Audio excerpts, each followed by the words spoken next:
There we are. So hello everyone, President Sunday here, and I am joined by some guests for this first experimental episode of Utopia of the Month. Gentlemen, would you like to introduce yourselves very quickly? Voidtooth, you first. Yes. Hello, I'm Willie Voidtooth, and I'm a rock and a moderator. So that's me.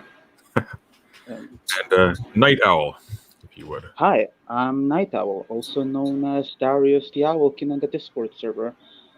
And I have an owl picture as an avatar. Hi. Very revealing. All right, thank you very much.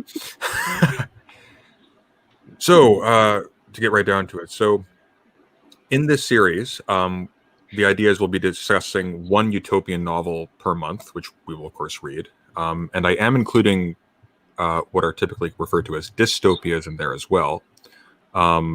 And I've decided that I will be releasing a video at some point in the near future, which should clarify why I'm collapsing dystopia and utopia into the same series. So hopefully before the next episode, that will be out and that will make a bit more sense. But to return to the task at hand, just a quick word about format. So in this particular series, I'm hoping to involve not just the usual guests on the channel, but also people from the Discord server, and I may even accept call-ins in the future.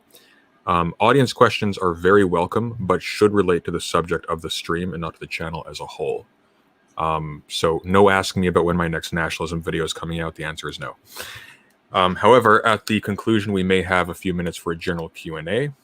Yeah, so much for that. So today we are, of course, discussing the novel We by Yevgeny Zamyatin, published in 1921, roughly, in the Soviet Union, and promptly banned. Zamyatin and his wife were granted permission to emigrate outside of the Soviet Union and eventually settled in Paris. So the book had a much, well, I mean, as far as I'm aware, it only had an audience in English and other languages, not so much in Russian. I could be wrong on that. Maybe somebody else has read more on the biography of the book before we get further into it. But without getting too far ahead of myself, honored guests, having finished the book for yourselves, what are your thoughts? I would say that I more or less liked it, particularly due to its the world that it kind of displays. I like how they utilized. Basically, you have a whole, I guess you would call utopia or dystopia, that is based on Taylorism, which is scientific management, and that's what the book is based off of. And I thought that particularly interesting. Now, I have brought up before some issues that I had. I felt as if it was in some way like trying to be a straw man of a particular position as to what I looked into about Yevgeny Zamyatin and the book. But that, besides some other things, is basically how I felt about it. Okay. And Night Owl, any preliminary thoughts? None especially. I was more than anything more particularly concerned with certain aspects of the book more than anything, and I think it would be better if we left that part more for the ending. Okay. That's a bit out there. Yeah. Okay, fair enough. So just as a brief summary, and please, guests, feel free to intervene and add to this. But in very broad strokes, the novel is set at a rough, undisclosed period of time in the future after something called the 200 Years' War. Catastrophic conflict that resulted in, that culminated, I should say, in the establishment of the one state. And the one state appears to be, and it's a little bit difficult to actually get a clear view of what the one state is actually comprised of, because the novel is written in a very erratic, almost stream of conscious way, and the narrator is very unreliable and exaggerates. One of the most striking things about the narration is just the amount of it's almost like the narrator is suffering from or experiences synesthesia, where he experiences strong impressions of colors or other sensations relating to things that aren't typically really appropriate to each other. And that, of course, plays a massive role by the end of the novel, in which the one state ultimately stamps out dissent by eliminating the imaginations of its citizens or its subjects or what have you. But the narrator is someone called D503. Everybody in this world is named after numbers. They're literally called ciphers.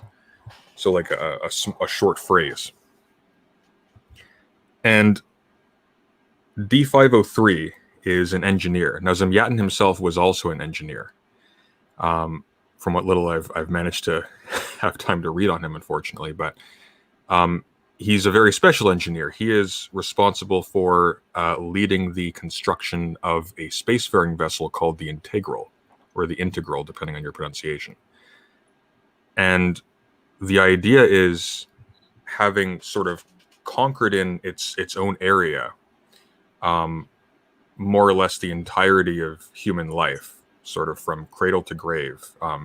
It's implied within the territory of the one state, which is surrounded by a foggy green glass wall that ciphers are produced in factories. There's no longer any regular reproduction. They are raised by machines to be sort of perfect functionaries of the state, or engineers, or what have you. And there's curiously very little spoken about in terms of like the disposal of the dead afterwards. But long story short, it's a hyper-rational society in which everything is carefully bracketed and encompassed by like strict planned routine. And the Integral, the space vessel, its mission ostensibly is to fly away from the Earth and to spread this sort of Taylorist, this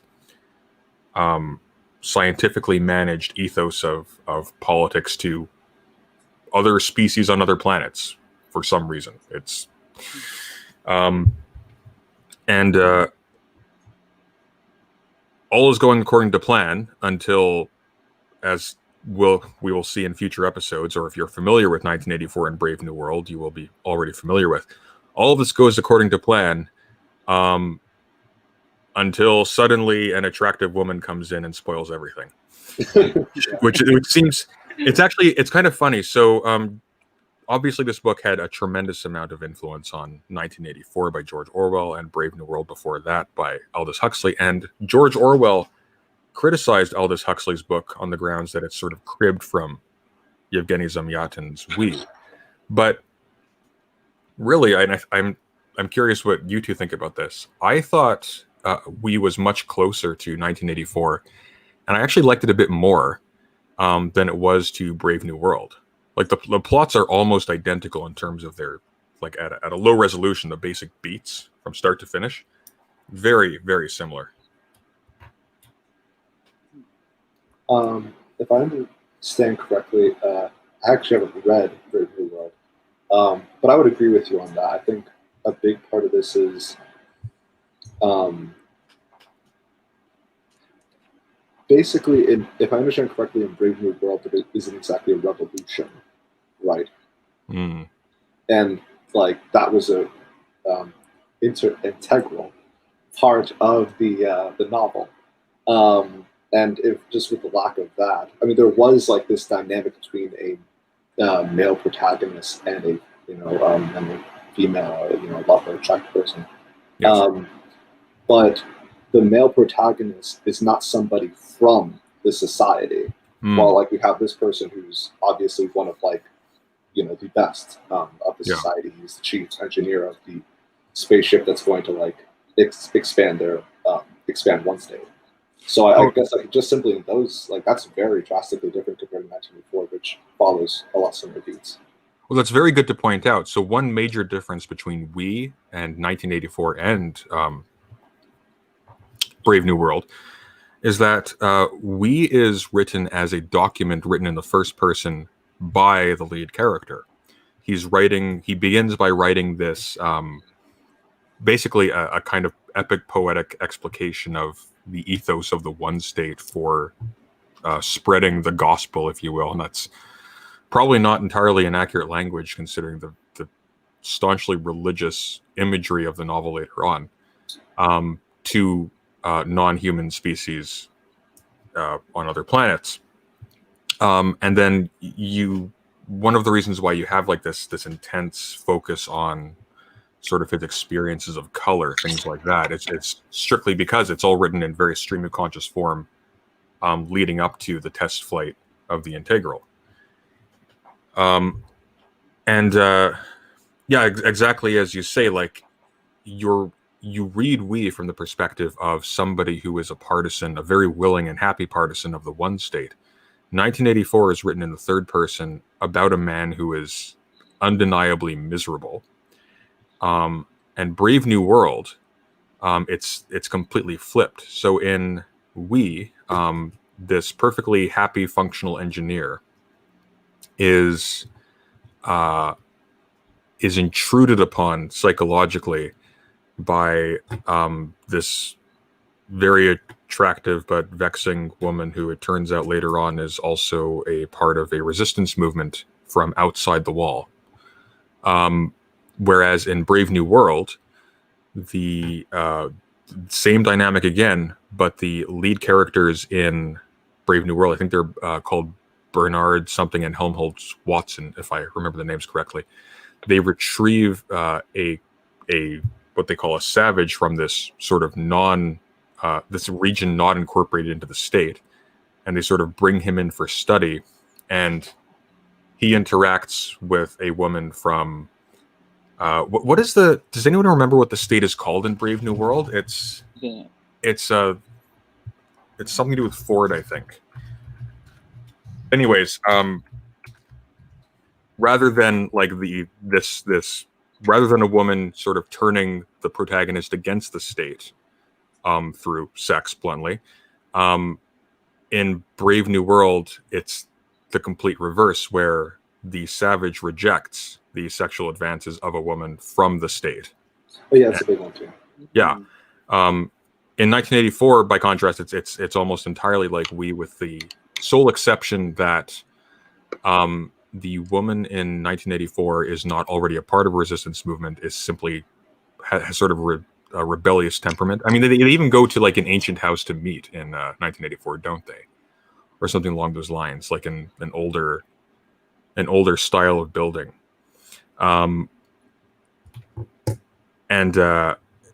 The only difference that I can think of off the top of my head is that the resistance in 1984 is entirely a front. It's basically controlled opposition by the state, whereas there's actually something functioning and there and threatening in the resistance in We. In fact, I think one of the major differences between We and these other two novels is that in We, curiously enough, written by somebody in the Soviet Union, the state is surprisingly weak. So yeah.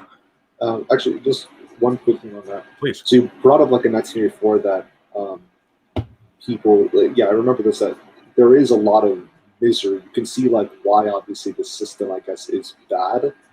And I feel as if like this system is projected to be bad, but and maybe because of course it's because of the unreliable narrator, but we don't have this sense of like what exactly is the misery, like where exactly, like what are they saying, like what are they saying about like that they don't exactly like about one state. I guess like except for I guess some sense of like trying to be unique, which I felt was a little bit too, I don't know, personally I just think it's a little bit too unique thumping or something like that, right? Or a little bit abstract even. Well, I think that's a very good point. And Night Owl, sorry, I don't want to talk too much. You can't weigh in, but just to quickly address that, I think that's an excellent point. In that, in 1984, the misery comes from within the protagonist. He is unhappy in his situation. He is simply forced to go along with it because of the overwhelming force and presence of the state. Big Brother is watching you, what have you. But in Yevgeny Zamyatin's We, the protagonist is perfectly happy. The misery comes from either the reader, who recognizes sort of the psychological and emotional and ethical poverty of the lives of the members of the one state, or from the woman whose name is actually is it I-330? Yes, it is Yeah. I-330. I-330 and or X, because she apparently has sort of like an X's quality about the angles of her eyebrows and the corners of her mouth. So as again, like just another example of this synesthesia that's sort of going through the entire novel. There's characters are their names are sort of not incidentally, like they're kind of contrived in that their names also match their physical description. But the most important thing is their physical description. So there's this inquisitorial like character who's a secret policeman, basically one of the Guardian class, who's called S, and he's called S because his spine sort of bends like an S, but his name is also S, so it's kind of ridiculous in that way. Or there's his previous regular female partner who's called O because she has like very round features essentially. But yeah, so in 1984, again, like the situation is actually viscerally unlivable for the people in it. In Brave New World, we sort of see them mutilating the members of the state so that they are unnaturally happy in their condition, but still the main character is unhappy. And a big part of both of those novels is the state. You basically see the workings of the state as to how it disposes of people who are a poor fit for their societies. But in We, there are actually no examples of this. Everybody seems to be a decent fit. It's when people from the outside intrude, like when X or I-330 intrudes in the lives of ciphers in the one state, that is when there is some sort of dissonance introduced. And I think one of the most striking things about We is that the society, like in the terms that it sets for itself, seems to work fairly flawlessly.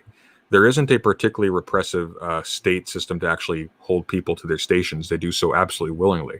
There is sort of the horror element of all of the walls being transparent, and you sort of, in your brain, you kind of attach that to the idea of Big Brother is watching. But one of the most interesting things is that perhaps as a direct result of all of the structures in We being made of translucent materials, like this unbreakable glass, so that everybody can see everyone at all times. There's really not a very strong surveillance apparatus at all. In fact, it seems like, except at the very end of the book, almost nobody is really checking in on the main character or even really on to the resistance until like an absurdly late time. Like to the point where any contemporary police force would probably do a better job of stamping this out because they aren't particularly secretive. In fact, yeah. I feel like it's kind of ideology alone. It feels like funny enough, I was checking out Michel Foucault's Wikipedia page, and I found a section. There was a subsection to his concept of disciplinary power, and it was about Taylorism. And somebody wrote an essay kind of utilizing disciplinary power to examine Taylorism and the whole scientific management movement. And when I was reading through it, I kind of felt like we missed a lot of that. It wasn't trying to. It wasn't trying to. It was obviously it wasn't based off Foucault because Foucault was even writing at the time. Right. But I feel like it would have a lot more if it did do that. So, for example, one thing that's important to it's not just about surveillance. So there is this like panopticism here, but it's also there necessitates consequence. So there's never this moment where D503 is thinking, "Oh no, but what if this happens if I go do this? What if that happens if I do that?" Rarely is there that. It's just he just feels he's just so ideologically motivated that he's just not interested whatsoever. There's plenty of other things, but I would definitely say if you like, for anybody watching, if you like this book, or just generally dystopias and like what they're kind of getting at, I would definitely look into Foucault because it definitely it uses that a lot for our world and certain institutions that we have. And I think it's a very good analysis. And I think that would be in Discipline and Punish. That's where you'd probably want to look because you bring up the Panopticon. Yeah. Actually, I'm grateful that you brought that up, because isn't that something that's kind of missing from this? So in 1984, there is the state apparatus that is watching everybody. There is like a center. There's like an inner party that sort of controls the what are called the Guardians, and we essentially the secret police who stamp out dissent. Da, da, da, da. In we, all the buildings are translucent, but there doesn't appear to actually be a central viewing apparatus. There is no Panopticon. There's simply a general translucency, and the general idea that the state is so arranged that it doesn't really need to be closely observed or prodded all that much. The Guardians, of course, still exist, like they're embedded in and they're kind of managing things, but there's not that level of like tension that you get in 1984. In fact, the characters are remarkably free. Yeah, they can go to the ancient house if they want to. Yeah. In fact, I kind of found that one kind of strange, that the fact that there was an ancient house. Yeah, like why wouldn't they want to suppress that? Like, I thought they would suppress that. They would destroy that house. I found it really strange as well. Well, maybe we should move on to the subject of history then, because one of the things that, again, like defines 1984 is the idea of the memory hole. They're constantly deleting and reconstructing their own history. That doesn't actually happen here. They do interpret their history in the one state of we, in the light of like sort of an evolutionary Kantian teleological understanding of history, in which everything culminates in the perfection of the one state. But there's no attempt to actually delete the remnants of that history at all. And in fact, despite being expansionist in an upward sense, there doesn't appear to be any effort by the one state to expand its walls outwards. It's perfectly happy to be contained within its green glass walls. It just wants to expand into space for some reason, even while, as far as we know, the rest of the world is teeming with people. In fact, it's a little bit strange in some respects that the people outside the wall are so personally invested in taking over the integral, since it doesn't seem like the one state exists in any serious degree outside of its borders. They could be building up states elsewhere. You know, that's what was going through my head when I was reading the book, is that they're perfectly happy to leave sort of elements of the pre-one state society that might entice people, or have at least been thought in the past to entice people to be against sort of the strict routinization of life that the one state represents.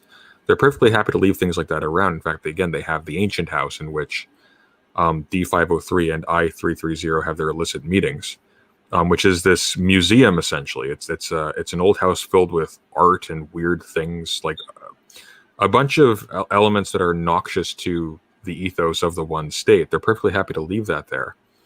And they aren't going out of their way to eliminate history, even though I think there are a few lines sort of going in that direction where historians willingly refuse to record certain events because they leave a black mark on the history of the one state or what have you. But in 1984, they're actively deleting and altering their history. Does I don't even remember if Brave New World actually talks about history a whole lot. But it's been a little while, so I probably just lost the memory of it. But yeah.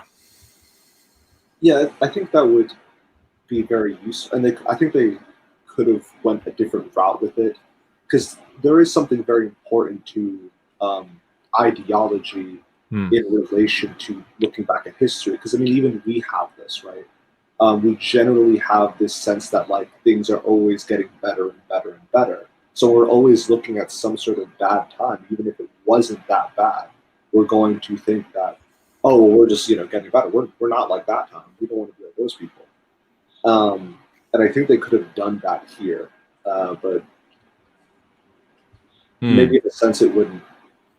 I guess it's a little bit different because with 1984, it focused a lot on that.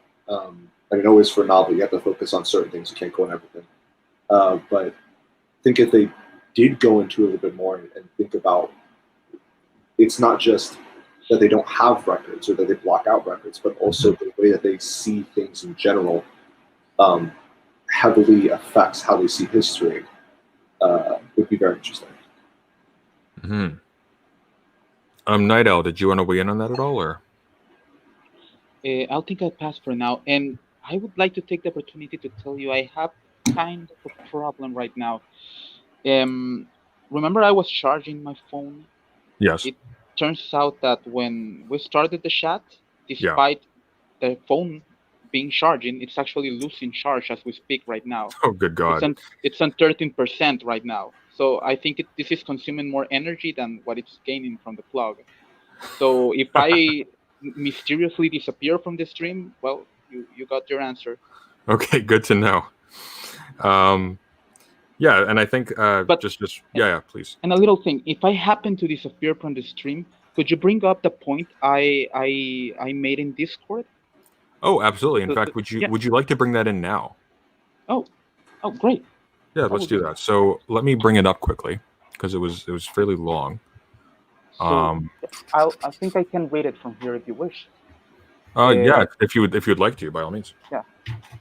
As you have noticed, and I think the rest have noticed, I'm not the most brilliant interlocutor out there.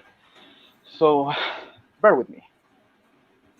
So I felt that this point went really off a tangent as far as potential topics go. I basically became fixated with the implications of the surgical procedure that strips away the imagination. Hmm. And this made me think. I thought upon a problem I've been pondering for a long time. I thought that if enough of me is replaced, changed, or altered, at what point do I stop being myself? Thereby, by incurring instead surgery, could I potentially cease to exist? But then I think this is silly. You quickly discard the thought once you realize that this very thing has been already happening to you since the beginning. Out of all the original building blocks, atoms, that originally composed you at the moment of birth, there's probably absolutely none still remaining in my body. And if there's no material immutability to anchor my existence, then what am I? A pattern, perhaps? A blueprint of sorts? A concept? However, if that is the case, any concept, any pattern can be replicated, then I have to live with the idea that two or more instances of myself could potentially exist at a given time, and both be considered me. It also goes without saying that such pattern is also not immutable and has changed at every passing moment, which begs the many questions: um, who am I? What am I? Is there anything immutable to the concept of self, or is it nothing more than a pointless abstraction? Uh, Hello, can anyone hear me? Oh, Yeah, we absolutely. can hear. Yeah, we're Okay, just okay. And then that's when the true question rears its ugly head. Was I ever myself to begin with? Is the concept of self nothing more than a gimmick shrouded by the illusion of identity created by the continuity of our memories provide? Are we truly any different from those post-surgical mindless automatons, as we call them? And if such is the case, then I ask, what is the point? Surgery or no surgery, it is all the same in the end. It doesn't seem to matter. Nothing matters. and actually that's so just for clarification.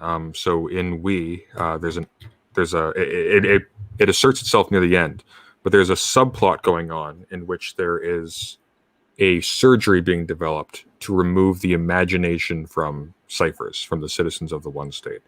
And of course, the this is heavily playing with the theme of the novel, in which um, the different elements are described almost totally in terms of their impressions, in terms of color or by relation to shapes or letters or things like that. The characters are typically described as S's, O's, X's, what have you. The different regions are described totally in terms of their color or in terms of their feel. There's very little in the way of an actual abstract description of the structure of anything, which can make sort of keeping your bearings with the novel a little bit difficult. And questions that Darius or Night Owl, I should say, was posing here are in fact questions that the narrator of We brings up quite frequently, because he identifies as a cell within this large scientifically managed state system that is sort of a perfectly enclosed like a gearbox or something, and he is removed from that self-conception not by being reasoned out of it to another identity, but just by having his psyche basically agitated by having a very attractive woman suddenly take an interest in him and sort of perplex him and confuse him by combining that with she takes him out of his regular environment, insists on him breaking from his schedule, and forces him into sort of non-routine and irregular situations in which, for example, he's spending an inordinate amount of time in the so-called Ancient House, which is a museum filled with relics of the pre-One State era. Eventually, even outside of the wall into the jungle, and he describes into a jungle or a wilderness, or what he describes as a jungle or a wilderness. Zamyatin probably had in mind something like a Russian landscape, obviously. And that's absolutely like what you're describing here, Night Owl, is actually, it's not so much a tangent at all, but it's a formulation of the theme of the entire novel, because one of the things that sort of defines this self-enclosed system of the One State is that its history is known from beginning to end. So it's what you call the pattern of that the self is sort of related to, that gives it its identity. This is sort of known completely. It's at the point where he starts to doubt the longevity of the state or the perfection of the state, and for reasons that are not emergent themselves from the system of the state, that he starts to have these crises of identity. Because if the One State and his place within the One State and his own identity are defined by the eternality of the One State, well, it becomes something different altogether if you can imagine it being something like a single moment in time that will pass like everything else. Because it's no longer the One State anymore. It's not what he thought it was, and therefore all the way down the ladder, he is no longer what he thought he was. So I think it's actually a very good point to bring up. It actually draws together the questions of history with the scientific management of the One State, with the actual plot device of the imagination of the what they call the Great Surgery. This sort of laser cauterization of a nodule on the brain that eliminates the ability of a cipher to have sort of a certain depth of imagistic experience. And in fact, the novel is divided into chapters called records, with like little keywords underneath, and they typically the keywords typically identify major images that he draws upon in his narration. The last record, after he is forcefully made to undergo the surgery, is very sterile.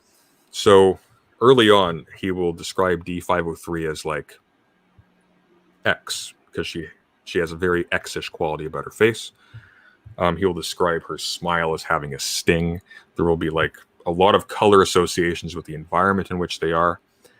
In the last one, after he undergoes the surgery, he will say something like, I-330 smiled, and this was very beautiful because her eyes were big. And that is those associations with colors, shapes, letters, gone. Yeah.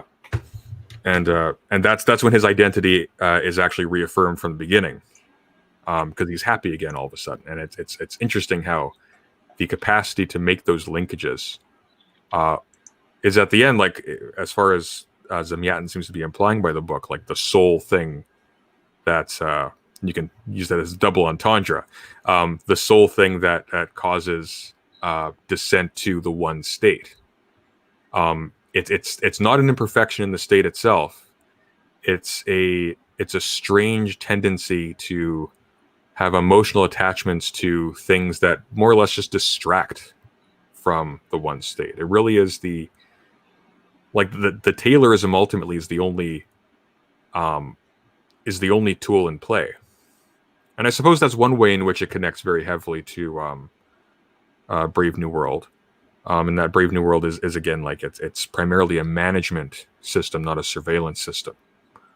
Like 1984. 1984 is, of course, obsessed with a surveillance state in which everything is sort of bogged down in this apparatus of trying to figure out what people are secretly thinking, what are they secretly feeling. There's none of that here. There's the general assumption in this and in Brave New World that the system has been so perfectly lined up that these things will just sort themselves out. Yeah. Yeah. So that was actually very good, Darius. Thank you for that. Thank you. Voitut, do you have any responses to that, or? I guess to kind of get on the concept of the self. So I feel like I guess my personal opinion is that I think that every society sort of develops like one's self. You relate it via what obviously the stimuli that you have, but how you basically assess that stimuli into some sort of coherent reality. And I feel like it was kind of playing at that here. It's just kind of again where I feel as if, and I feel this sometimes with novels. I feel like if someone who read certain things or was a specialist on certain things would rewrite this book or write something very similar, I think we would get something possibly even more trippy, but also just more interesting as a whole. I guess to get something to get from. I'm just going to put the title of the book on the screen so that there's some kind of visual here, because I just realized it looks a bit bare. You just have a rock, just a rock person, and then we got you. Yes, there we are. The tiny novel there in the center. Can we like make that a little bit? I like the Penguin Classics cover. You like the Penguin Classics cover? Let's look at that one. Oh, actually, here's a. Okay, yeah. Let's trying to find one that zooms in pretty well. Let's try this one. Hang on.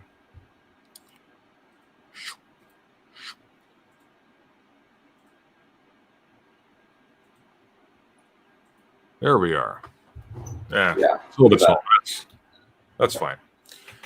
So, yeah, and we're Dilvani should be joining us fairly shortly to talk about this. I know she has some interesting thoughts on this book. Oh, did it stop sharing? Why did it stop sharing? How dare you? Yeah, it's there. There we go. Now it's back. It went off and on for a second. Yeah. So obviously the identity of the ciphers is intrinsically tied up with their conception of the identity of the state. And that's maybe something interesting to bring up too. In 1984, there isn't, as far as I can remember, and certainly in Brave New World, there isn't, while there's all of these sort of disciplinary and coercive measures to make sure that people sort of act in line with the state in Brave New World in 1984. They don't identify with the state so much.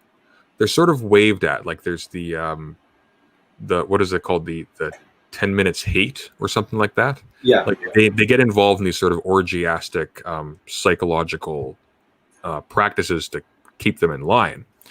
But at no point do we see them suffer sort of crises of identity because of their discomfort with certain elements of the state. In We, that's central. That's the central conflict, is that he identifies first and foremost as a cipher of the one state, and he is perfectly happy with this.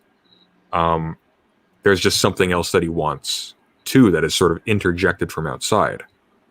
And something like this sort of happens in 1984, but it's not an alien presence, because we get sort of some biography in that book about how Winston had, like, he was just generally unsatisfied with his life.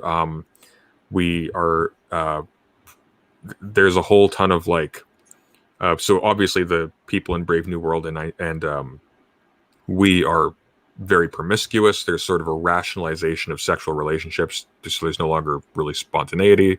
Certainly much more so in We than in Brave New World. In 1984, by contrast, there's an anti-sex league, and just any source of any source of joy or pleasure or what have you, anything remotely appealing about human existence is exercised from 1984. There's a fetishistic obsession with making people miserable as an assertion of the state's power. That is completely absent in We. And in fact, in all three of these novels, at the end of it, Winston in 1984 is brought face to face with O'Brien, who is one of the leading secret police of the party, essentially. And he's interrogated and tortured. In Brave New World, they meet Mustafa Mond, who's the sort of director of the state, and they have a conversation that's sort of stern but not particularly harrowing, and then they're sent away to where is it? Sent away to Iceland or something, to live with other dissidents, and it's actually a pretty sweet deal. It seems they're just living with like scientists and artists and people who don't fit in with the state in Brave New World. In We, he comes face to face with the benefactor, who he describes as God, as the analogy of the one state to the Christian God. And he just has a conversation with him where the benefactor just expresses really just annoyance. He's like, wow, we went through all this effort to build the state, to build the Integral, this spaceship, to spread the ethos of the one state across the stars. And right when we're about to test flight, this is when you turn on us. Like, come on, man. And then he just walks away. He's allowed to just walk away and live his life after the fact. It's kind of remarkable. It's actually it's kind of that's probably one of the most striking things about this novel, is that it's sort of part of the canon of major dystopian novels. But the characters are completely free to just waltz around as they please, in and out of the secret police station, and to see the benefactor face to face, just without any particular hassle. Yeah, it's like a joke. Yeah. It's basically just like a joke. Yeah. No, but actually, like, he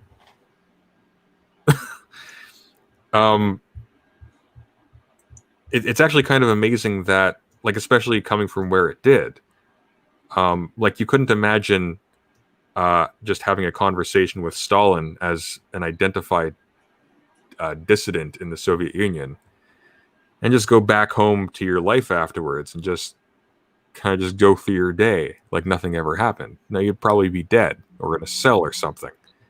But here, in this supposed exaggeration of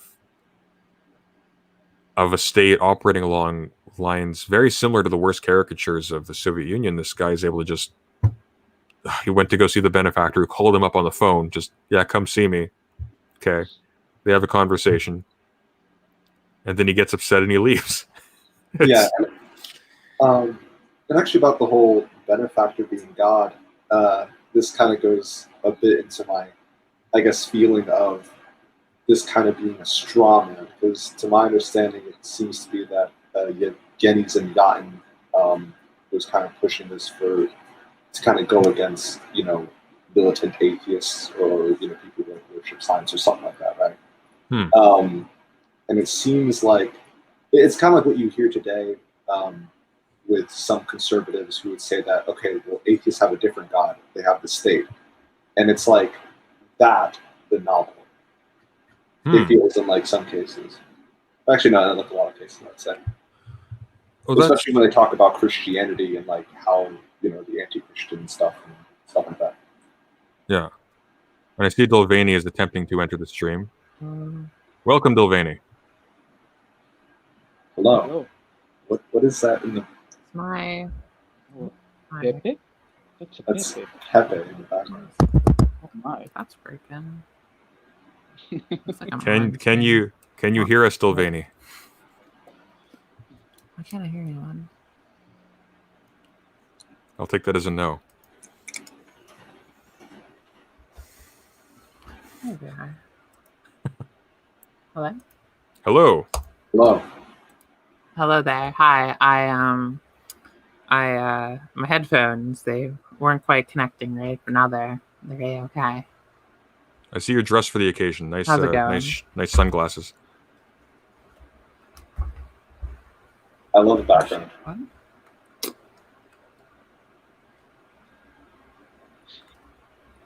Can you hear us? No, I can. Yeah, I don't know. There we Something like I think it connected to my phone, and then I was like, oh no, it can't connect to two devices, and it's gonna cause issues. But now it's back to one. Yes, hello, which is I. Hello, hello. Just before the banning starts, just want to say 9% and lowering. All right. So, R.I.P. Night Owl. It's been a slice if you disappear on us. So My homie Night Owl drinks first. I'm just gonna say that don't be all be drinking when Night Owl dies. So before you came into Vanny, just as you came in fact, Voidtooth had made the interesting observation that the heavy religious imagery, sort of the description of the one state as being historically continuous with Christianity and the church and things like that, and then with the dissidence of the one state being, in a sense, satanic, and this is in fact how I-330 describes her people as being like satanic entropic, as being sort of the chaotic, evil anti to the one state's perfect order. Now, us reading this today, well, we would tend to think of that as being like either edgy or almost like perversely denigrating to the rebels in some sense. But Voidtooth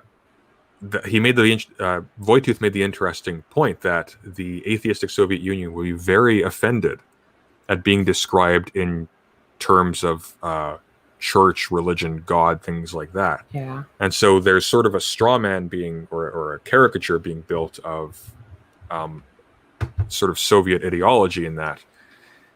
Exactly one of the kinds of things that would be so noxious to the state's ideology.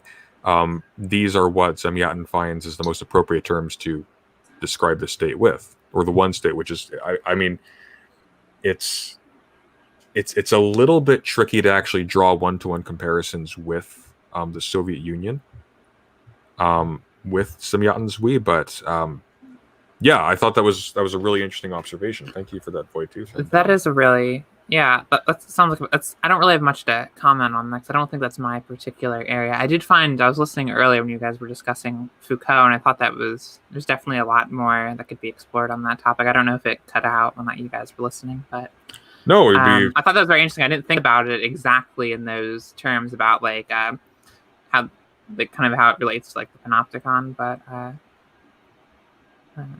that wasn't really particularly what I brought in when I was reading. I kind of got distracted with a few other things, but well, I have to confess, I actually haven't read Discipline and Punish yet. I know a bit of it, but my reading of Foucault is a little bit limited. I primarily read the lectures on the government of self and others, and a little bit of the Order of Things, and a little bit of the History of Madness. But if you wanted to go in that direction a little bit, I don't really have anything to comment on it. The main thing that I sat down and read was in college for some sort of reading group many years ago when I was much younger. Somebody got me to sit down and read Madness and Civilization, which is another, I guess, I think it's another version of it's like Madness. It's like an abridgment. I think it's an earlier translation. Yeah. I'm not 100% sure because I think you read French, so you might have. I believe you read French. Are you talking about me? Yes. No, I'm from Quebec, but I never learned to speak French fluently. Oh, okay. Yeah. My mistake.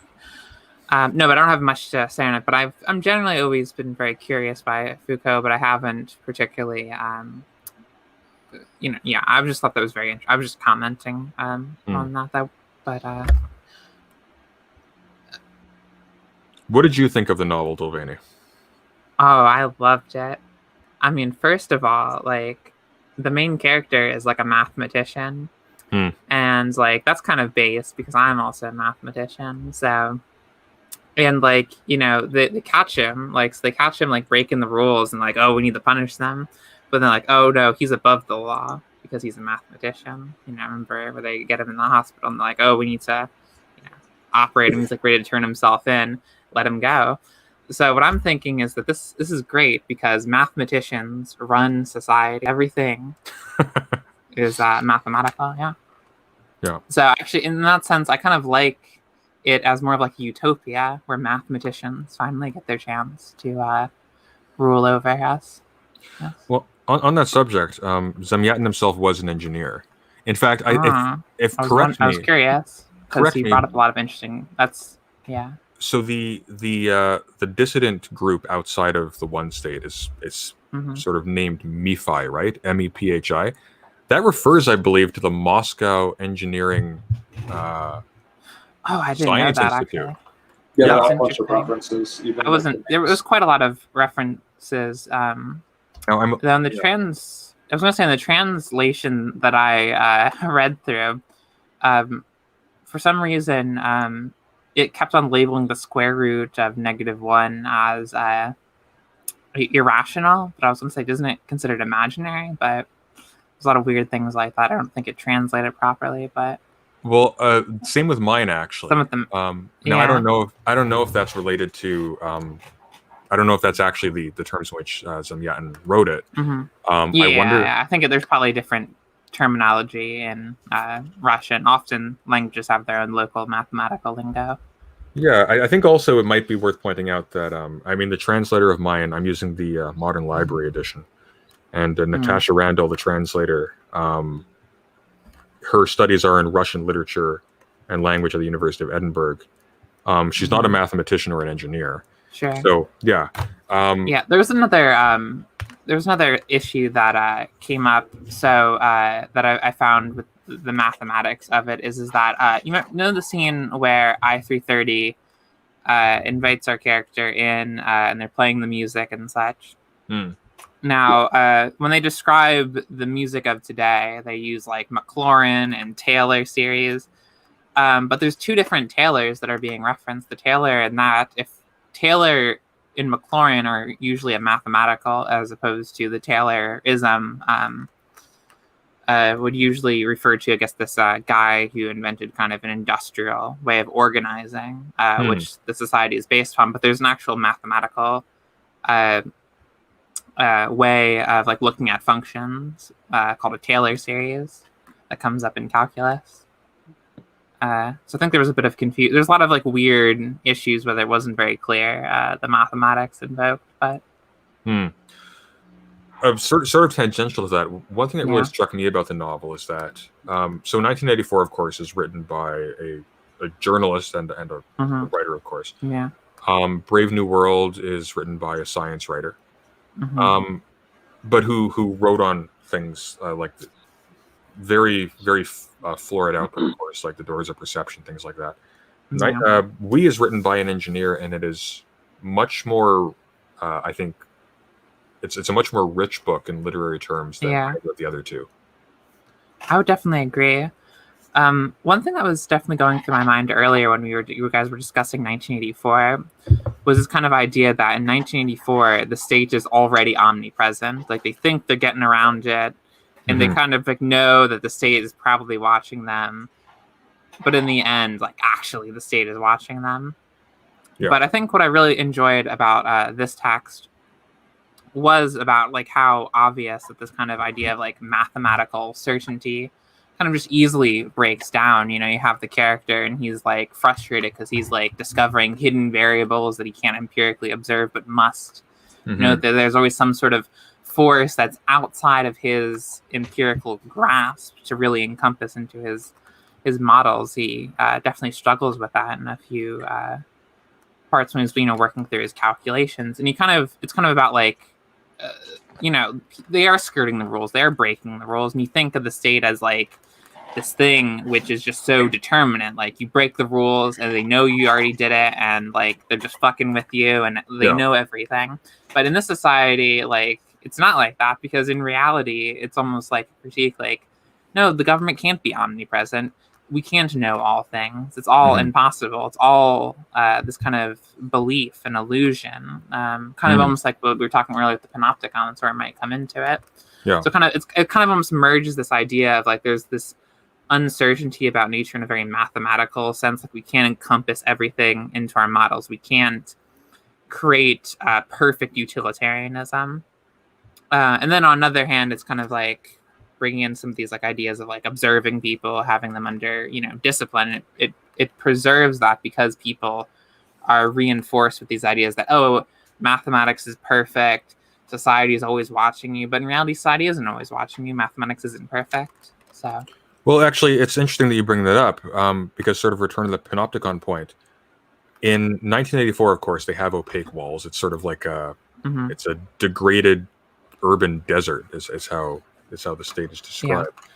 In all the walls are transparent, but they don't actually serve an observational function, do they? They aren't really used by the state to survey people. They aren't really used by the state for surveillance. They're used almost solely as the purpose is ideological. It's not oppressive or terrorizing. It's these are all a part of the machine, and you can see the workings of the machine everywhere. It's about the oneness of the state rather than keeping people in line. It almost reminds me of that scene where they're doing the execution, and they're like, he said, like, well, back in the day we used to shackle people when they thought they could oppose the system, but now people know that they're all they can't oppose the system. They're just chains. They've been condemned, so they march to their death. There is no idea of like opposing the state. You're sentenced to death. You just walk up to the death machine. They lead you to there. They don't need the chain or force you in.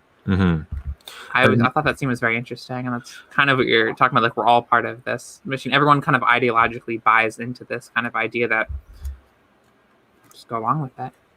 Well, that's kind of curious that you mentioned that, because, I mean, isn't that in itself though a part of like it's a part of the game? Because like the entire novel quite literally details a mass effort to oppose the state. So there's that one scene in the day of the one vote, where there's sort of this symbolic election in which everybody they can raise a hand in favor of the benefactor being the head of the state, or not. And of course it's expected everybody does, but they manage to sneak in a bunch of people from outside or convince people to raise their hands in negation, to say, no, the benefactor should not continue in his role as leader of the state. And then still following this, that old understanding of execution is never challenged. The assumption at the end, when they're all finally arrested and interrogated and sentenced, is that they will still just ascend the steps to the machine of the benefactor of their own volition anyways.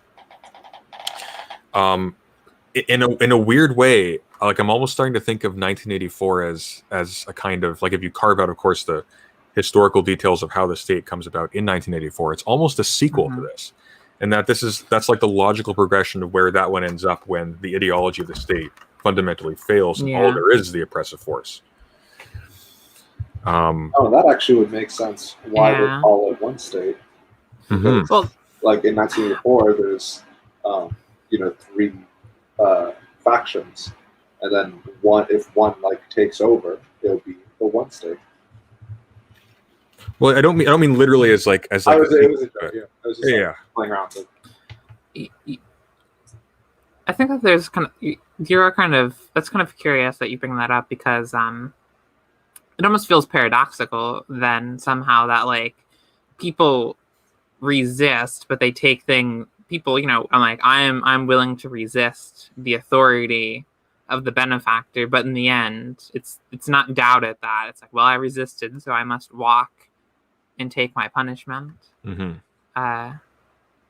everything is open. You're kind of meant to be this kind of just open person. You're supposed to just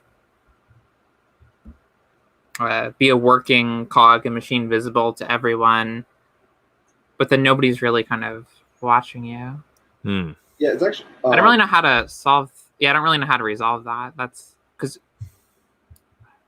I was going to bring Foucault back into this. I'm sorry. Oh, okay. Please bring Foucault. Yes. You are forgiven.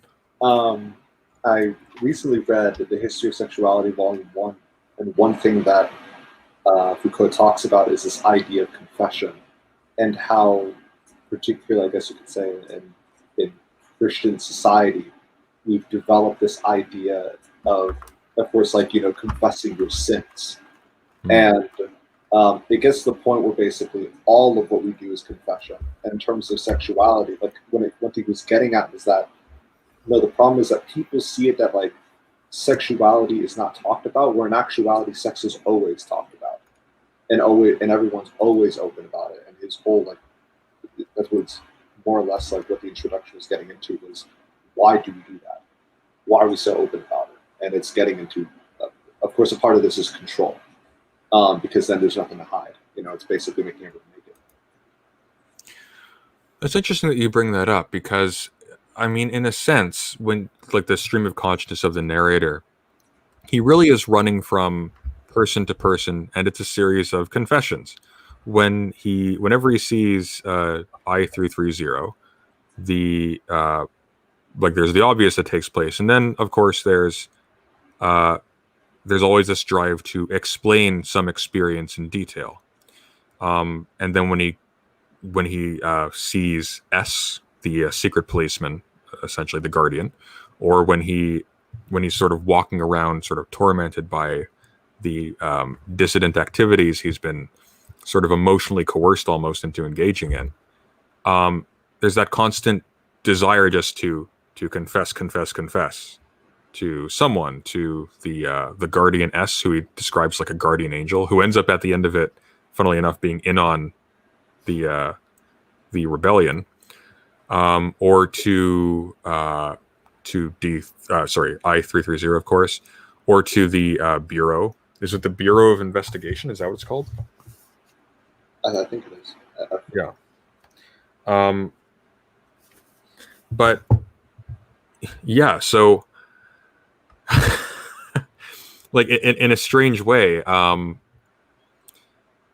it's also kind of a polar reverse of 1984, in that there's no drive to hide everything. The thing that's tormenting this character is specifically that he doesn't want to be wanting to rebel against the state. He's persistently extraordinarily guilty of not wanting to be a part of the one state, and is constantly arguing with himself over it, and then desperately wishing that he could just get over himself and sort of snitch on the rebels that he's now in bed with, quite literally. So it's yeah. I think that's where I was kind of getting to before with the ideology, is that, so maybe it does actually play it a bit if I think about it a little bit more, but basically ideology is very important, because it's, so let's say with the Panopticon, right? Usually when people bring out the Panopticon, is if you're in a convenience store and there's a camera looking at you, are you going to steal a Kit Kat? I like Kit Kat, so that's all I'm going to use example of. And you don't. But it's not just because someone may be looking through that camera, but also because you feel as if what's wrong, that's somebody's property. So here there's not exactly the camera, but just simply this idea of being with one state. So you can let them, run free and do whatever, because at the end of the day, you're already in their head.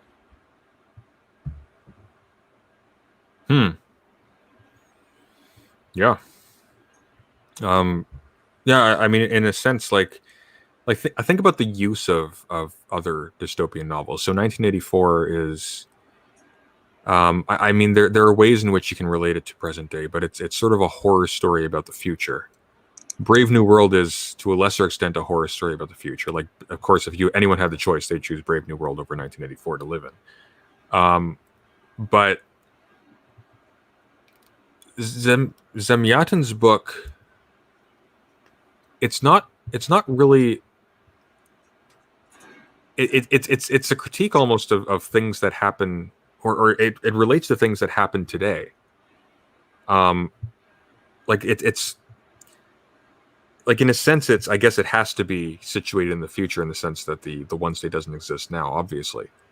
But what it describes, it doesn't describe things that are particularly alien to us. In fact, it describes really prevalent tendencies that we experience psychologically all the time.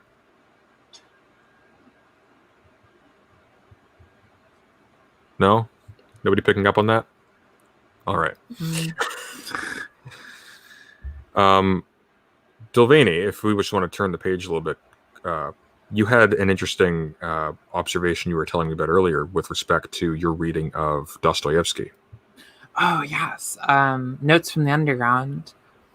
I had read that book fairly recently, I believe, probably earlier July. I had picked up that book. I had read it in high school, but basically it's basically about like a really miserable guy who just kind of like, he kind of like rejects this idea of like utilitarianism and happiness and stuff like that. And one of the things that always I thought was very interesting is how everyone seems okay with this society, and everyone seems, fairly happy with how everything goes. I mean, I think the main reason is that, people, they have their own little, jokerish pleasures, like, oh, I want to go do these crazy things. But in the end, I think most people kind of revile or have like it's almost just like a strange, like morbid curiosity, like, let's just burn everything down. But it seems like people are truly actually happy with one state. And it kind of just, the connection that I kind of made here is that the character in Notes to the Underground, his like opening part, he's basically like, happiness is dumb because I love misery. He talks about how much he loves his toothache. He's like, man, all the pain that I get from all the suffering, he's and he just invites so much suffering into his own life, out of basically choice. He chooses to suffer, the character, in many ways. It kind of seems that like a lot of times in like modern politics, like some person will say like let's say you want to advocate for freedom in some sort of sense. The objection usually, one objection might be something like, well, we have science, we know what makes people happy. Let's just, tell the people what to do. Science has already determined, what it is to do to make people happy.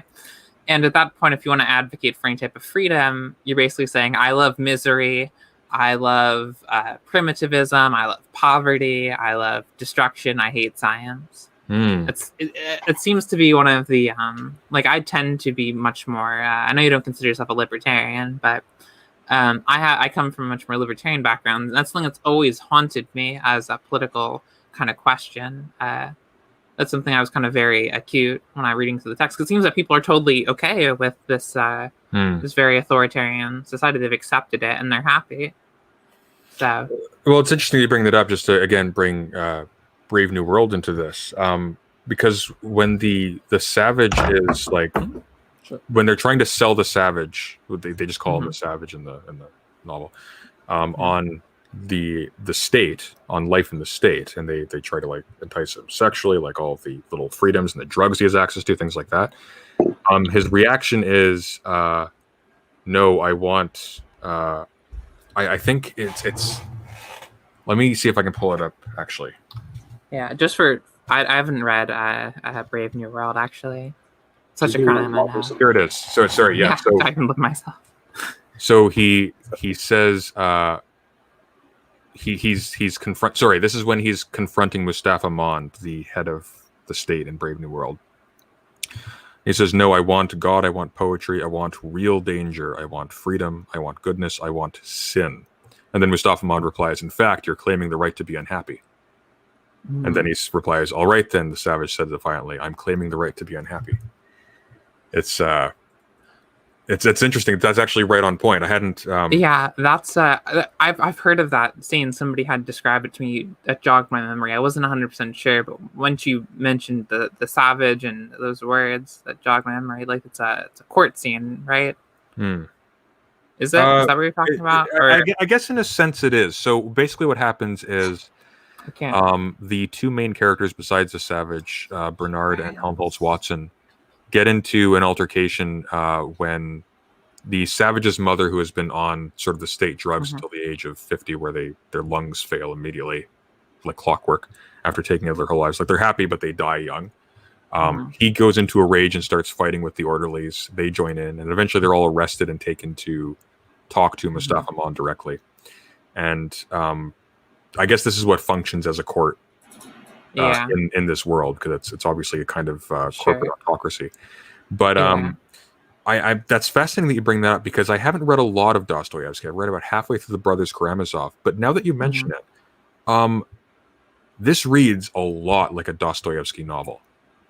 Like just in terms of its progression, the focuses, the kinds of relationships that are peppered throughout.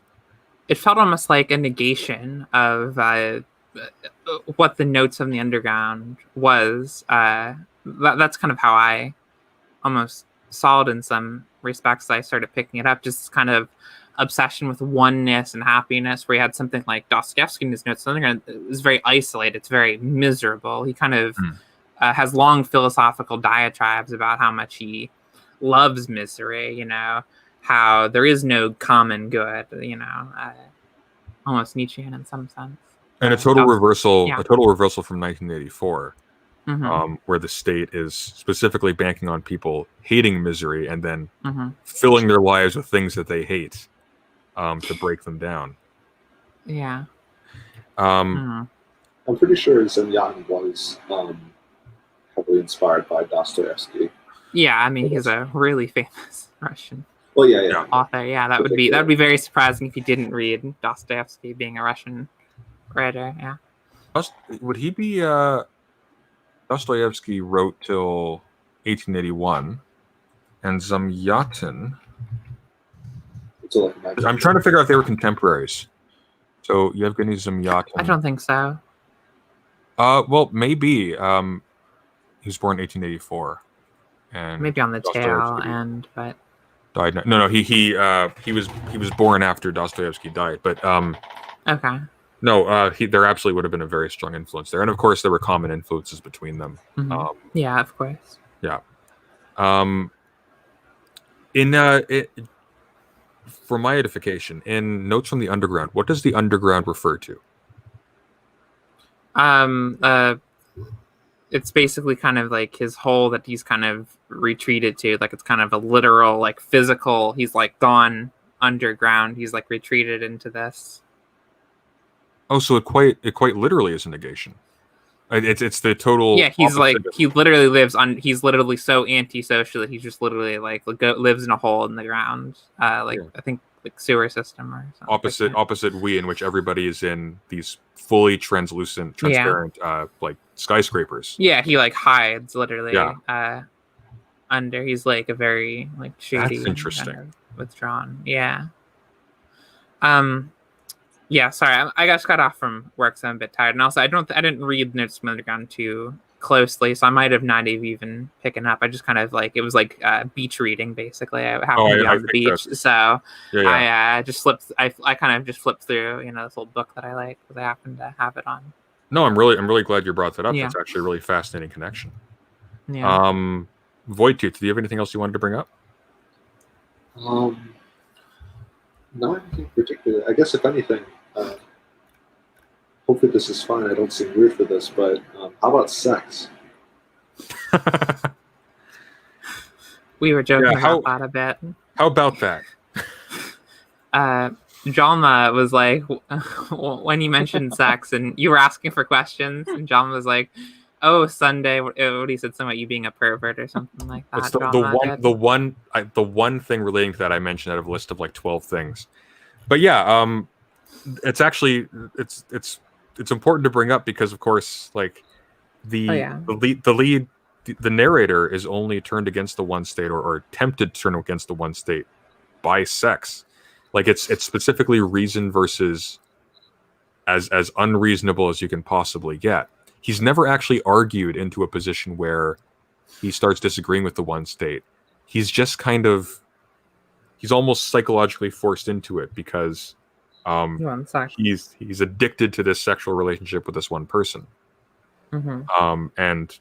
And just everything else goes out the window, and just it fits into that. It's like central to the dichotomy between the perfect reason of the one state, which is its own kind of death because you lose yourself in the reason of the one state, or between the total unreason of wow, how did Voidtooth not outlive Night Owl? Yeah, I'm kind of surprised. You win. And meanwhile, on the opposite end, the temptation to the dissidence against the state is entirely is a losing oneself to one's own biological impulses or whatever psychological impulses sex satisfies, things like that. And this is such a critical point in this, that this is actually one of the major, or maybe the major plot point that is taken up in both Brave New World and 1984, in that the move of the narrator or the lead character with respect to the dystopian state pivots around their response to some kind of sexual temptation. Yeah. Well, I mean, hoes be hoes, and women, they just tempt, great men from achieving great things. That's basically my take on that. Do you agree, Sunday? Night Owl, any comments? No comment. I'm going to try and find out what happened to Voidtooth. Seems to have... Oh, here we go. Oh, he lagged out. Okay, hang on.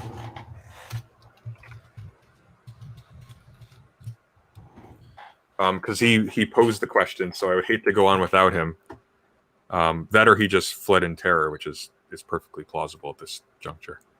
Yeah, the Tiki gods are watching, so... Yeah.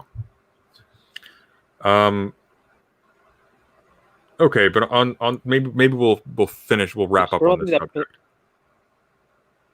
No, but is that not a crazy reading that men would go along with crazy reason, but then there's the chaoticness of the woman, very Jordan Peterson-esque take about how. Actually, I was thinking of that because there's that part where she's like, we're entropy, we're chaos, we're reason, we're satanic, we're the dragon. Yeah. Yes. The dragon of chaos. Guys, by the way, can I have here a confession bear moment with you? Maybe. Please. Yeah. I actually read all the 7 first entries of the book with the voice of Ben Shapiro. Oh God, which ones were these? Can you do that for us? Can you attempt that? No, I don't think I can imitate his voice, but which one, the 31st entry you say? But that's the way he struck me at the start. He was very obnoxious, and he sounded like him in a way. Yeah. It is a very unlikable protagonist if it's from the third person.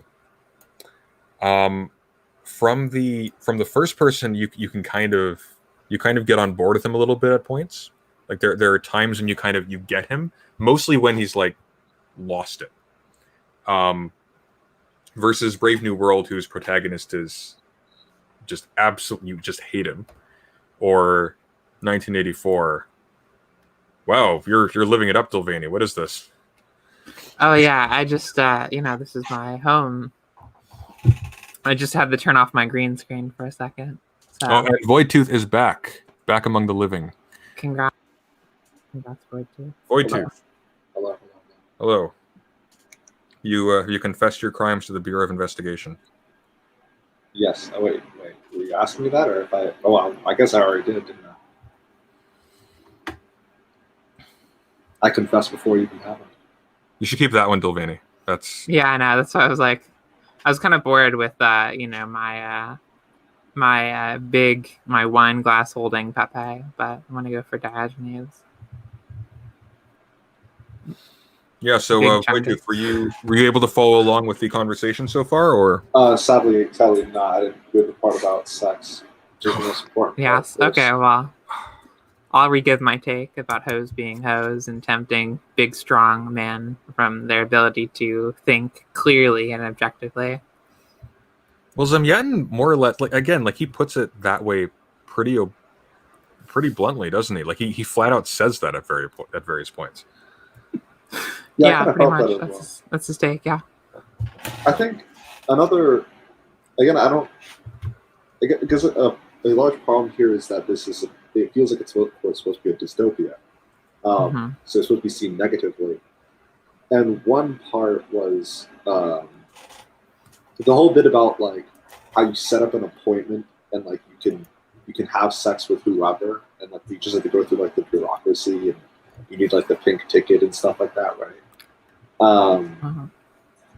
I felt as if, I mean, obviously, I could see like that's a problem, like the whole bureaucracy, like of sex. But I also feel that there was something kind of, I guess, negatively, like there was kind of a negative value placed to the fact that everybody can be with anybody.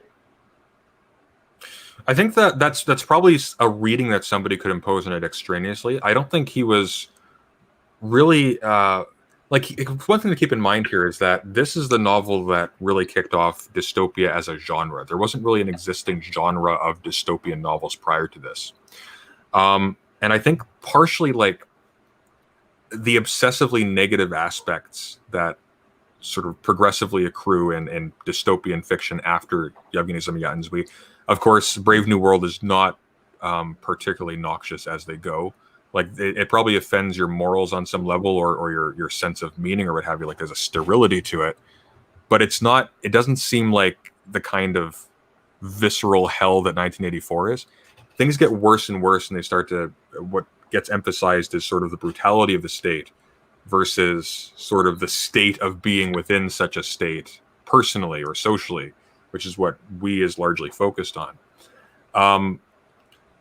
I mean, in a sense, like again, everybody within that situation appears to be happy. I thought what was kind of interesting was like the defection of the narrator sort of made sense in that his emphasis on the pink tickets sort of hints at the fact that his compliance with the state is really pivots around his sexual health, basically. And as soon as that becomes agitated, that's when he starts to sort of unravel. It's O's sort of defection that I find kind of fascinating. So at no point does O actually demonstrate dissatisfaction with the state of the state. Of course, already early on, there is he refers to it as a triangle. He is generally consistently getting a pink ticket with O, as well as a poet named R. Am I remembering that correctly? Who is there's big lips. There's some racial obsession there in the description. Yeah, but, like big African lips. I was kind of like, I felt weird about that. I was like, what is he getting at? Like, is he black or what's going on? Like, which struck me as a little bit odd because I thought this was taking place in Russia. It takes place. Well, it's the one state everything has been. Well, we never really get a sense. We never get a sense of. Mm-hmm. Well, I suppose we never get a sense of the actual scale of the thing, except that he's able to walk to the Green Wall quite frequently. Yeah. And like the extent of the one state is very close by. But didn't they give a number, like of the number of people in the state? I can't remember. I can't recall. Let me see if I can find it while we're talking with this. But because I thought there was some sort of scene about like how like many years ago there's a war and like basically 99 point they said whatever 0. percent of people were exterminated, but there was a few million left, and that was one state. Yeah, 0.2% of the population died. Yeah, something like that. Oh, no, 0.2% of the population lived. Now the thing though is that we don't actually know like when the 200 years war took place, so we don't actually know what 2.2% of the Earth's population means. Like it's a very big difference if that's like today, for example, or 50 years ago.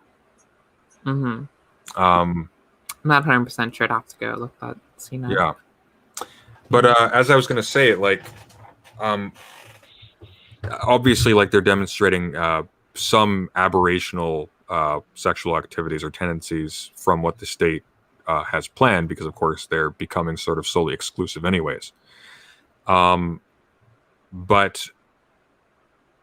O's character is rather interesting in that at no point does she actually rebel against the state as a result of sort of an extraneous factor. What actually happens with O? Does anybody have any thoughts on that in particular? Because that struck me as odd, that this character was without sort of the intrusive element of an X or an I330. Also becomes she doesn't become obsessed with sort of escaping from one state. She becomes obsessed with not even necessarily having a child, but specifically becoming pregnant. Because the assumption is that because children are, of course, raised by the state out of a factory, essentially, that once it was discovered that she was pregnant, she would basically be exterminated. So what was going on there? Does anybody have any insights into that or any ideas? Wasn't it probably the rejection of D to her? She probably wanted a part of him, of sorts, perhaps.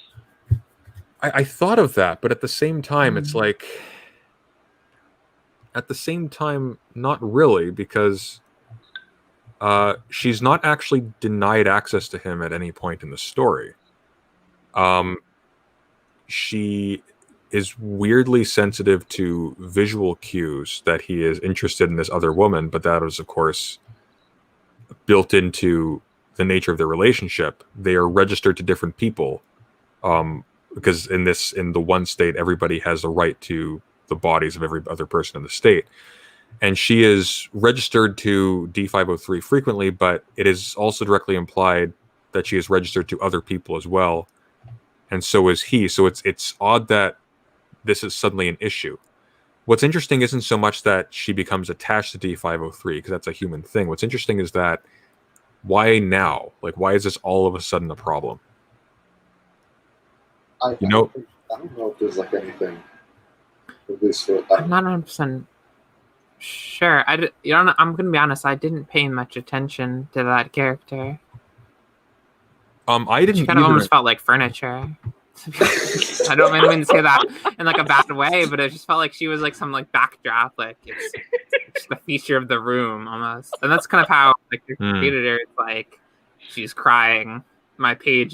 She ruined my page. I guess I will have to copy it over to the next page. Yeah, she's below a subplot.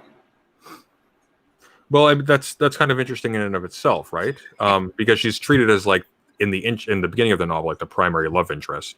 And she fades to the background almost immediately, and has no real role in the story except for the fact that she becomes really psychologically damaged, apparently, from the fact that D503 is becoming obsessed with this one particular woman, and then for some reason that equates to desperately wanting to have a child. What's strange about that to me is that having a child is not a part of the socialization of anybody in the one state.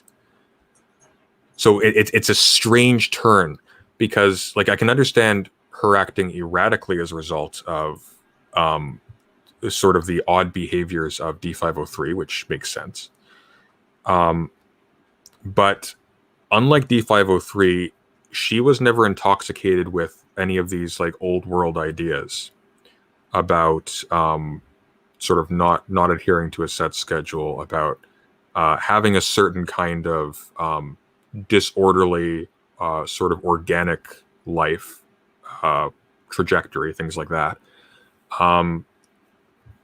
So I'm a little bit confused as to where Zamyatin was going with that and what he was saying with respect to that character, or if this was, as Dilvani was basically indicating, this is just how women are according to Zamyatin. It's It may be there's like this. Oh, sorry. Yeah, I just wanted to say, like, just to clarify, I don't think Zamyatin is like an ultimate like an anti like feminist like no. hey guys, like welcome back to Feminist Slayer 469 or something like that, or Feminist Slayer 69. I'm not saying like he's like that. I mean he has like I-330, which I think is kind of like she's kind of like a very like awesome, like she's powerful, basically just gets whatever she wants. So in that kind of sense, I think he has some very based takes on women. But I just want to clarify. No. But I mean, like, I mean, O in some respects is a caricature. Yeah. Of like I-330. She has those qualities, yes, but these are what make her exceptional. The difference would be is that these qualities don't make men exceptional. R, for example, is simply described as being sort of a nuisance and annoying because of having more or less identical features. And in fact, there's that one scene at the one vote, the day of the one vote, where after there are all of these negative votes that were planted in the crowd, there's a riot, and he like jumps in heroically, grabs her out of the mob, and starts sort of running away with her until D503 catches up with him and socks him in the mouth. So it's and then he just swears at him and hops away. I thought that scene was kind of hilarious. But I mean, like, she's also the only female character, with the exception of you. I'm referring to you from the novel, not Dilvani. I don't exist. We are we. Well, there's like, there's the only other female character is this elderly woman. I'm not entirely sure if she's elderly or not. Like, I don't know what the lifespan is of people in the one state. But this older person who is number, but has like a motherly attitude towards D503, while also creepily being sort of sexually into that. But again, like, with the exception of I-330, who in the end is revealed to be just manipulating D503, because she has like no emotional connection to him at the very end of the book. All of a sudden, once the plan fails, they're almost defined entirely by being sort of emotionally flaky and being revolving around the rejection or acceptance of D503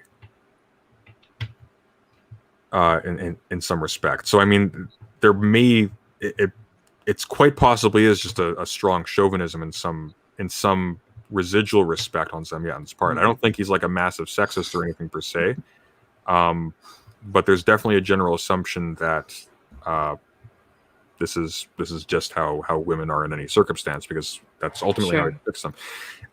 Now, of course, everybody in the one state is also passive in a similar way to a certain extent, but the point there is that the exceptions are exceptional in the case of females and not really exceptional in the case of males, is what it seems to be. I don't know how much to read into that. It's just I try not to go too hard on like giving like a feminist analysis. I've kind of had that. Sometimes I think it can go a little too like it's like almost no duh. I think one of my professors said like feminism is lazy. It's almost like no duh. People hate women. So, but that's what they said when I tried to give a feminist take in one of my papers. Just like boring, no duh. Yeah. So, yeah. Yeah. Anyway, that's just No, but that was. I'm just giving a personal story. No, but I think there is something to that though. Like again, like it is specifically the introduction of a new and exotic woman that is the turning point in all of these stories. Only in these stories, as far as I can tell. I don't think in other dystopian fiction, like Fahrenheit 451, not a chance. Like what else? Like I think Yeah. I was gonna say, is there even any women characters that I'm trying to remember in 451? Like, There's his wife. But yeah. but she's Okay. kind of she's a totally passive character, isn't she? I haven't read that in forever. Wasn't Yeah, it I was like, say, like, is there a female character in that story? I was like, damn. I do for a hard second. Yeah. Fahrenheit 451 meant in the most innocent sense possible is an extremely dry novel by comparison. I'm trying to think, are there any dystopian novels from that those few decades, which I guess is from like the 20s up to the 80s? When was Ray Bradbury writing? He was Bradbury like 60s, wasn't he? Yeah. Like 50s, 60s, 70s. They never have female protagonists. Like never. Yeah, neither did Anthem. Well, Anthem, I think, is kind of ripping off of We and Brave New World as well. Just Yeah, but it doesn't have a female protagonist. Yeah, it doesn't have, even though it's written by a female author. It does actually. There's a female protagonist. So, well, yeah, sort of. Well, not the main. Yeah. Being generous with the idea of a protagonist, like a protagonist in the sense of, well, yeah, it's like it's the object of affection for the lead character. It's not. Yeah. It's That's how Ayn Rand always writes her characters. There's like the strong man, and then the woman who supports him, who's also ideologically, with an exception. Atlas Shrugged, which I do not recommend, is a painful book to read. That is true, yeah. But that is about a heroic female character. So Dagny Taggart is very much not a supporting role. Right. Yeah, I almost forgot about that. I haven't really delved much into Atlas Shrugged. So. But also kind of a utopian novel, though, in a way, because like in fact, it's very utopian.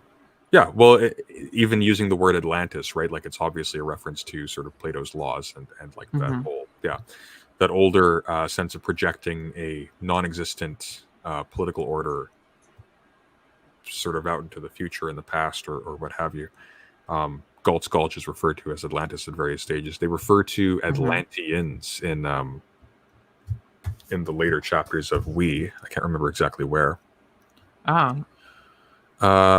Yeah. That's interesting. I'd want to see the context on that, but yeah, let me try to find it quickly.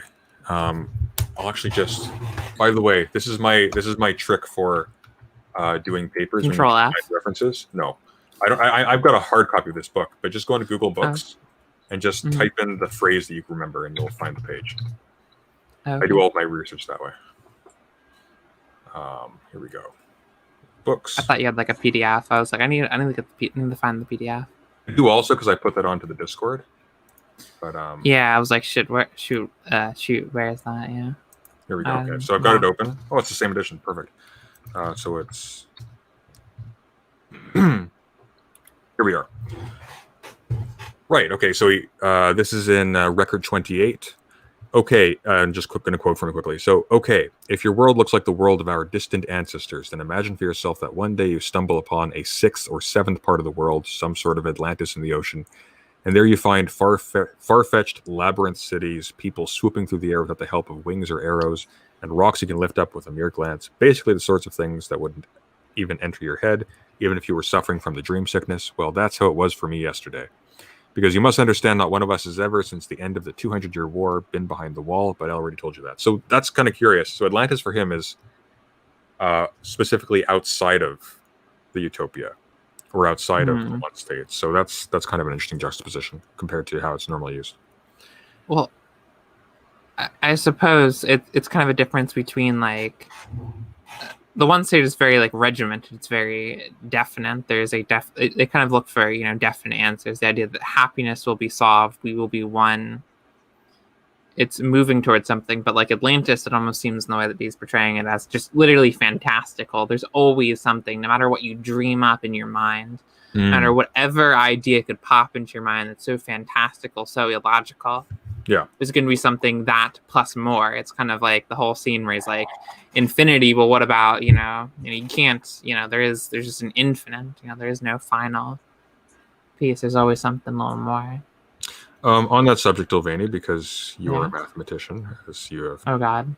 Yeah. The relationship between mathematics Mm-hmm. and history Okay. in the one state. So Mm-hmm. what do you think is that, how would you characterize that connection? Because it is very crucial to the protagonist's understanding of the identity of the one state, his identity in it, that the one state and its entire existence is sort of it's a permanence. But what he's challenged with is like, well, there's endless revolutions. There's no final number. Mm-hmm.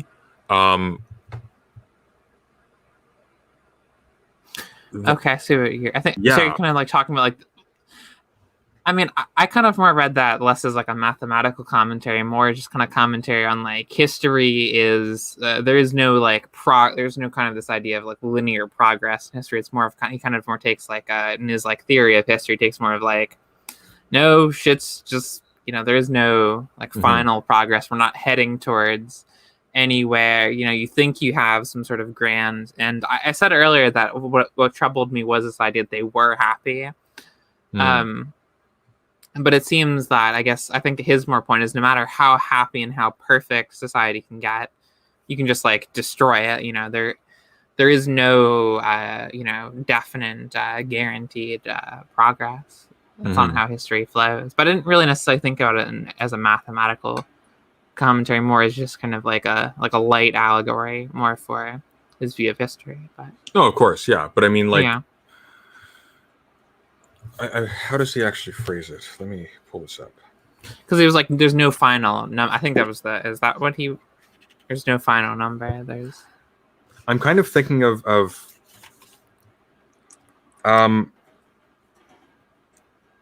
yeah, I suppose like imagistically, I took it to be almost like a capstone on early on when he's talking about the square root of -1, and he just uses that as like this is just a vexing thing in my life, or this is a thing that doesn't make sense. Yes. Well, I guess his issue with the square root of -1 is that it doesn't really make sense. It's kind of like we have rules, we can always kind of like improve upon them, but then there's this kind of idea of like this is something that comes up like this idea of like finding like let's just say you're in algebra class and the teacher says like find they draw like a parabola and they say find the zeros, but it's like x squared plus 1, so there is no zeros. But then they say, well, what if there was an answer? And this kind of idea that you can take mathematics and constantly, you think of it as like there's like this definite systems, but actually these are just pre-assumptions that we've established that, oh yeah, numbers are like 1, 2, 3. And the interesting thing is they use the term irrational. Yeah. And irrational, that refers to earlier like Greek mathematicians.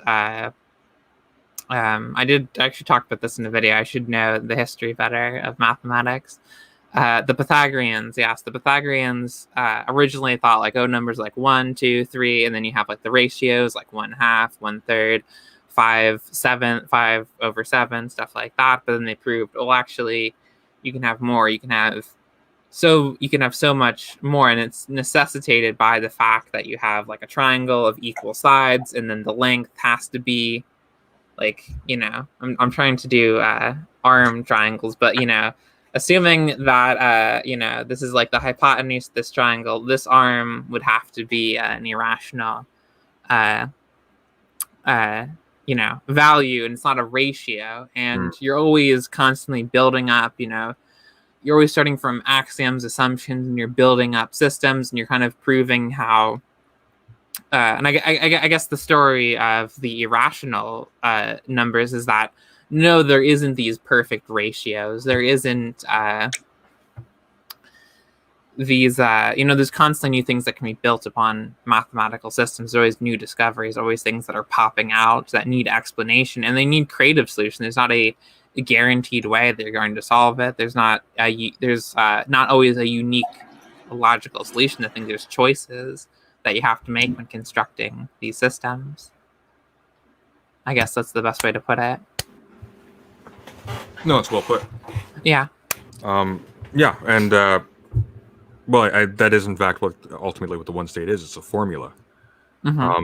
It's not really like a sovereign in the sense we think of in political science generally, where you have an entity vested with certain capacities, manpower that's able to sort of keep everybody in line and keep an engine separate from itself running. It really is just we've slapped all this stuff down, these transparent buildings, these ideological things. It just runs. It's just a formula. We feed in figures, and other figures come out, and that's all. And it's built on assumptions which aren't they're contingent, they're historical, they were developed, and these are the assumptions that society runs on. They can be changed, they can revolt. There's choices that were made, they don't logically follow. Yeah. And you could start to discover other possibilities in the math, that there's something that we are not able to perceive, these kind of hidden variables that pop up I mentioned earlier. And of course there's And of course, what's kind of interesting about this novel in particular is that the protagonist doesn't actually discover this for himself. He's actually really behind the current. Everybody else is already revolting against the state. Well, he thinks everything's fine, and he's the one who's sort of coping with.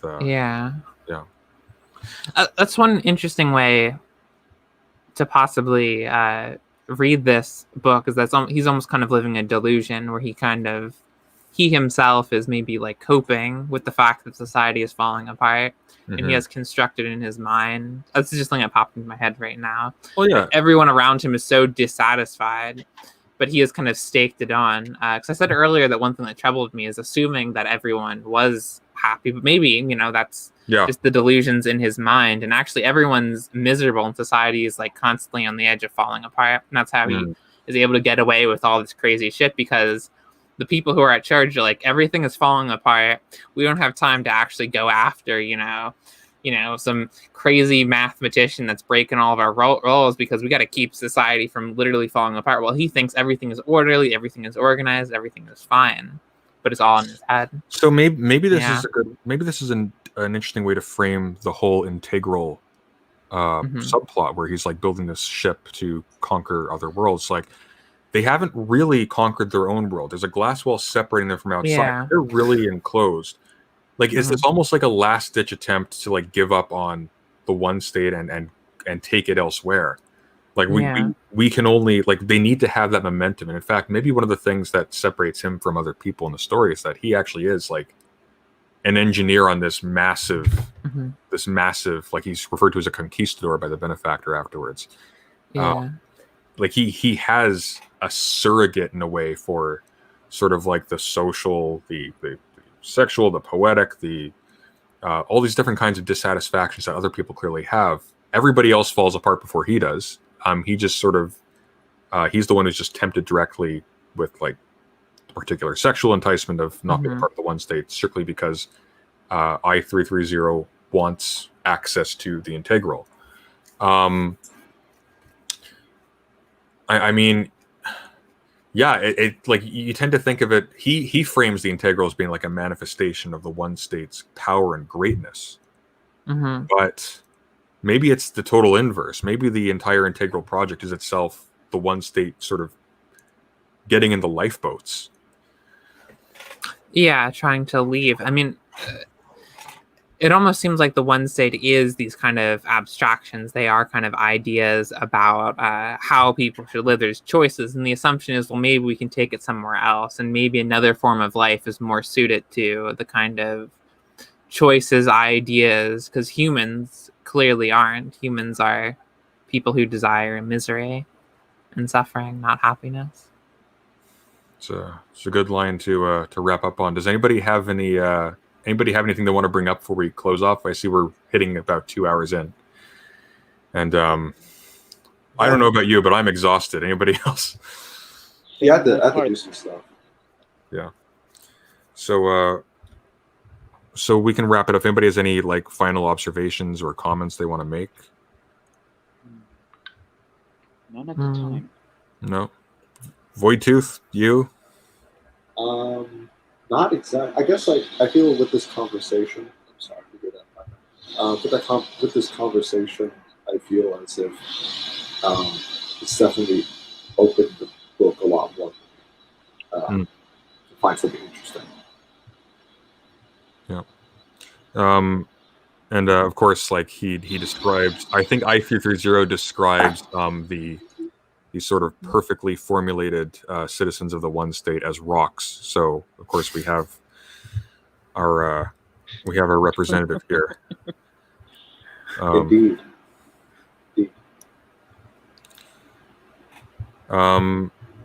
Yeah, so I guess we'll just wrap that up here if everyone's okay with that. And Thank you so much. not next, you're very welcome. And Quite thanks late. everybody for watching. Thank you, Dilvani, for joining us. Thank you, Indeed. Lily Boydu. Thank you, Night Owl. In a few weeks, I think on the 27th of September, we are doing 1984, and I believe Professor Matt McManus will be joining us for that, unless some catastrophe befalls him. Ooh, yes, indeed. So look forward to that, and yeah, thank you very much. This was fun. Have a good Indeed. night, everybody, and Great conversation. Yes. Good night.